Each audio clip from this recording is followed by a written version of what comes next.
guys! Welcome back to my channel. So the other day, I posted a selfie on my Instagram stories. It's this selfie, and if you're not following me yet, please do follow at Manila Mami. Thank you! Okay, so anyway, I posted this selfie and a lot of you guys messaged me asking to do a brow tutorial. So, ayan. I have been planning to do this tutorial for a while now, so I decided gagawin ko na! So if you want to know how I went from this to this, then just keep on watching. So the first thing that I want you guys to know is there's no one size fits all for your eyebrows. For some people, baka mas bagay yung thicker eyebrows. For some people like me, mas bagay sa akin yung thin eyebrows. Okay, I tried the whole thick eyebrows when I was in college. It didn't work for me. I don't like the whole Helga look. So, ayan.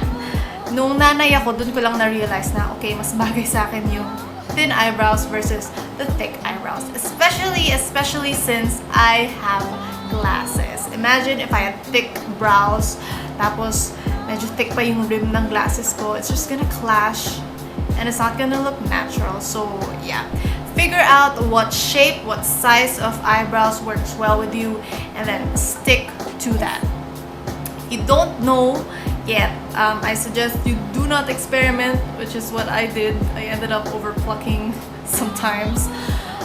Go to a professional to have it threaded. And then from there, pwede mo nang sundan yung shape and then, you know, bit by bit. Ikaw na bahala maglinis ng eyebrows mo. So these are the tools that I use to clean my eyebrows. First thing that I use is this pair of tweezers. The thing that I like about this pair is that if you can see, flat siya sa dulo. So when you clamp even the shortest hair, kuhang-kuha niya, kapit na kapit siya. And when you pluck it out, hindi siya matatanggal. Kasi yung ibang tweezers, hindi niya kayang kumapit dun sa short hairs eh. Pero ito kayang-kaya niya. Unfortunately, this has been with me for what? More than 10 years, this pair of tweezers. My mom just gave it to me, so I have no idea where you can buy this kind. So yeah, good luck finding one. Lol. The next thing that I use is this blade shaver thingy. Ito, makukuha mo naman to sa Watson's. It's a pack of 3 for 70 something plus pesos. Meron pa silang isang kind na mas mahaba yung blade. But I like this shorter blade kasi when you are shaving the top part, tas mahaba yan, sasama yung buhok mo dito, matatanggal. So, yeah, choose the shorter blade if you don't want to go bald. The next thing that I use is spoolie. This spoolie and this pair of scissors from Nishido. Mura lang siya eh. I forgot how much this is, but mura lang siya. And then I like this pair kasi it's blunt at the tip. Hindi siya yung sharp na tip. Kaya hindi ka masusugat dito. So choose a pair of scissors that has a blunt tip. The spoolie and scissors are helpful kasi, kunyari, I have a bit of an overgrowth of hair here. Medyo mahaba na siya. You can just straighten it out with a spoolie and then trim. So yeah, that's what I use my spoolie and scissors for. Kita ba sa camera na pinagpapawisan ako? Init eh. Now let's move on to the products that I use to actually color and fill in my brows. This one is Newborn W Brow EX. It's actually from Japan and I'm so sorry. Ito yung gamit ko at wala siya dito. Maybe you can find it on Shopee or Lazada. Pero wala siya dito. But the reason why I prefer this is that it's a retractable pencil. And as you can see, hindi siya rounded. Yung iba kasi round eh. Flat siya. Kaya hindi siya napupudpod when you use it. Kasi kung rounded, medyo napupudpod yan eh. And I like the sharper edge kasi mas precise and accurate yung pagka-color mo ng eyebrows mo kung sharp siya. It actually also comes with brow powder, pero I don't use it kasi ayun na, masyadong malaki yung tip. Hindi precise yung pagkalagay ng kulay mo kung malaki yung tip. When choosing a pencil to fill in your brows, make sure to choose one na medyo ash brown, ash gray na color. Kasi pag masyadong black yan, masyadong lilitaw yung eyebrows mo. And it's not gonna look natural. It's just gonna look more fake. Unless, of course, siguro nag-color ka ng jet black hair. Baka mag-work sa'yo yun rin yung black na eyebrow pencil. But otherwise, kung natural black yung hair mo, tayo namang mga Filipinas, hindi naman sobrang jet black hair natin. I suggest you use an ash brown, ash gray colored pencil. The good thing is, Maybelline and L'Oreal have a similar product to this, so I will put it in the description box down below kung ano mang tawag doon. Kasi I forgot what it's called. Pero meron si Maybelline at L'Oreal ng ganitong kind of pencil.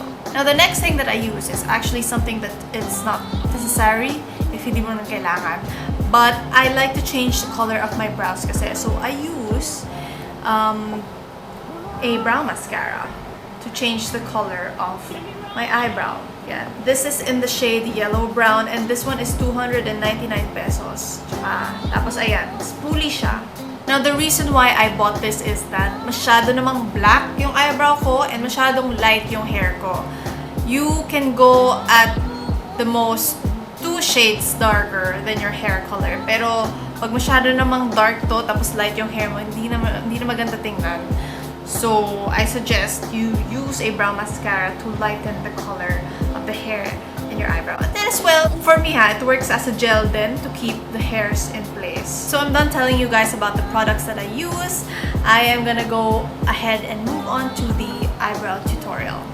So, the first thing that I want to do with my eyebrows is outline the outer part of the eyebrow, the tail part. So, what I'm gonna do is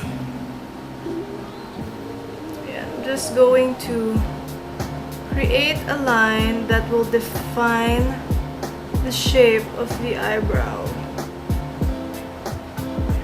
all the way down to the tail. You want to have a light hand with this, pero okay lang kung dito banda sa tail medyo mabigat yung kamay mo kasi you want that to be a bit darker. You want that area to be a bit darker, and then as you gradually go to the inner part of the eyebrow, you want it lighter para may onting gradient effect siya. So again, yeah, outline ko lang. The reason why I'm outlining dun sa top part is hindi ko masyadong kailangan i-outline yung bottom part ko. If you can see, medyo malinis na siya dito eh. Yung sa taas yung kailangan kong ayusin. So I'm just gonna stop there first before I move on to this inner part. If there are any sparse areas of the brow, after outlining it, that's when you can color it in. So, ayan, kung may onting areas lang na medyo feeling mo kulang ng kulay or kulang ng hair, just go over that. And then once I'm done with that, dito na ako mag-outline sa inner part of the eyebrow. I'm going to start outlining at the bottom area. The reason why I'm doing that is pag i-outline mo siya dito sa top part, tas medyo mabigat yung kamay mo, hindi nakita yung tips ng hair eh. So, hindi siya magmumukhang ganun ka-natural. So, we want to make it, we want it to look as natural as possible. Dito muna ako sa baba mag-outline.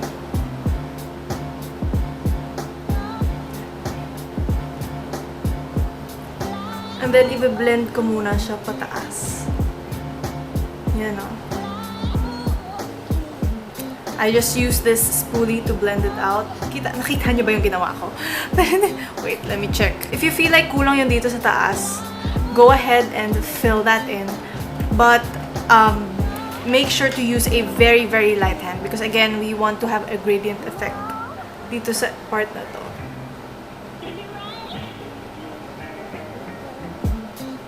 Very light lang.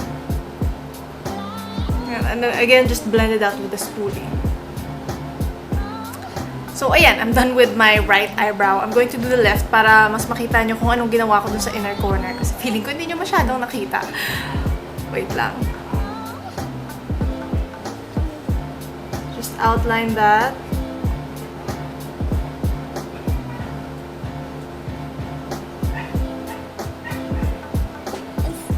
Pag nasobran kayo, you can use cotton buds to wipe it out. Pero ako kasi wala akong oras kumuha ng cotton buds. Ayan. I just use my fingers to wipe it out. And then just shade in the sparse areas. And then I'm moving on to the inner part. Outline here at the bottom. Blend it out. Outline a bit more. Blend it out. And use a light hand to define the upper outline. And then again, just blend it out. And then I'm just filling in the areas na feeling ko kulang. And blend it out. Ayun. And when you feel like hindi even yung eyebrows mo, this is the part where you can kind of even it out a bit. Kaya mas maganda na medyo manipis yung gawa mo versus makapal agad. Kasi mas madaling mag-even out pag manipis yung gawa mo versus magtanggal ka kasi sobrang kapal na. So, feeling ko medyo masyadong maliit to. So, dadagdagan ko lang siya dito sa taas.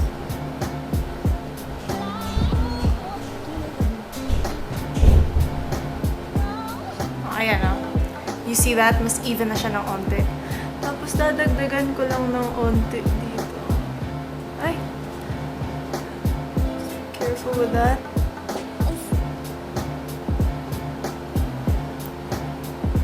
Ayan. Again, just blend it out if needed. Feeling ko kulang yung dito, so dadagdagan ko siya. Onte. Ayan. And that's it. If you don't have colored hair, if you don't feel like you need to color the change of your brows, yun lang, tapos ka na eh. All you need is this product right here. But, if you're like me and you have a bit of a lighter hair and you feel like masyadong stark yung difference ng color ng eyebrow mo and your hair, then that's when you can use this brow mascara, which again changes the color of the hair on the brows. Ito siya. Nakaspoolie din siya. Bawasan mo ng onte para hindi ganun ka dami yung kulay. And then just lightly brush the hair up. And then pagdating sa tail, obviously pababa naman. So up dito, tapos pababa. Ayun, tapos na, di ba? Ang bilis lang. And do the same on the other side.